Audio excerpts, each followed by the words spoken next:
Trump announces surprise Iran-Israel ceasefire, leaving his own team scrambling.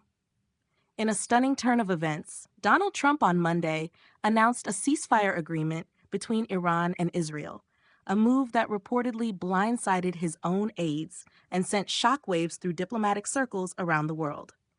The announcement, delivered from the Mar-a-Lago estate during a hastily arranged press conference, came without warning or coordination, leaving both the international community and members of Trump's national security team scrambling to confirm whether any such agreement actually existed.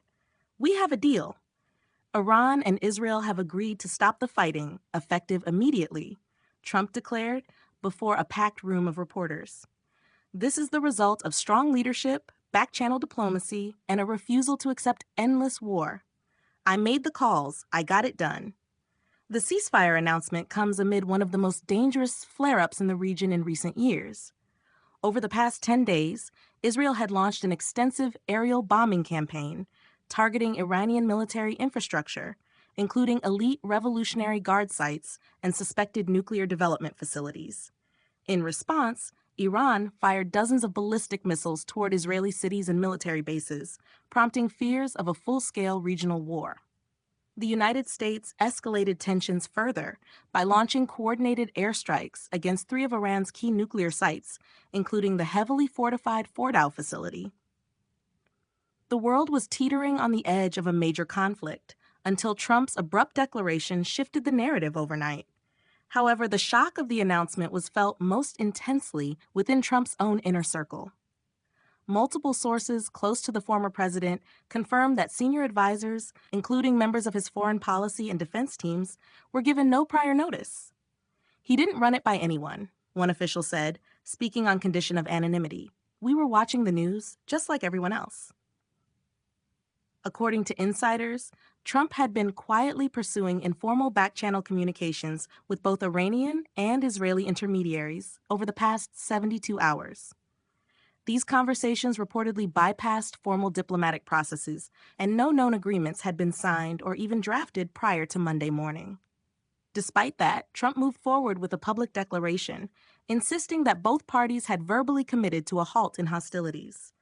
The lack of documentation or verification has left officials in Washington, Tehran, and Jerusalem scrambling for clarity. Iran's foreign ministry has not officially acknowledged any deal, stating only that de-escalation is preferable but will not come at the expense of our sovereignty. Israeli government spokespeople have neither confirmed nor denied the ceasefire, with one official stating cautiously, "We welcome any sincere effort toward stability, but we remain on high alert." United Nations officials expressed confusion, noting that no formal ceasefire proposal had been submitted through diplomatic channels. European Union leaders, many of whom have been working behind the scenes to lower tensions, expressed skepticism about the sustainability of an agreement reached in such an informal and unilateral manner. Despite the chaos behind the scenes, there were early signs on Monday night that the violence may be slowing. Airstrikes on both sides dropped significantly in frequency, and no new missile attacks were reported after Trump's announcement.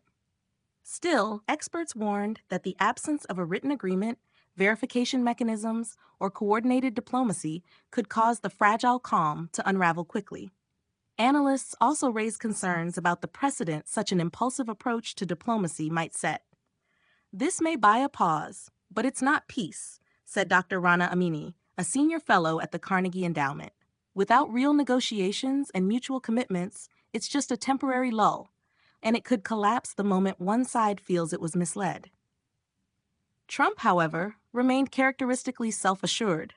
"They said it couldn't be done, just like they said with North Korea, just like they said with the Abraham Accords," he told reporters.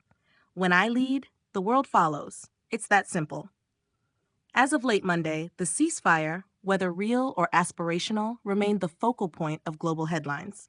Yet behind the scenes, Trump's team continued holding emergency meetings, frantically trying to piece together the details of a deal that none of them had seen coming.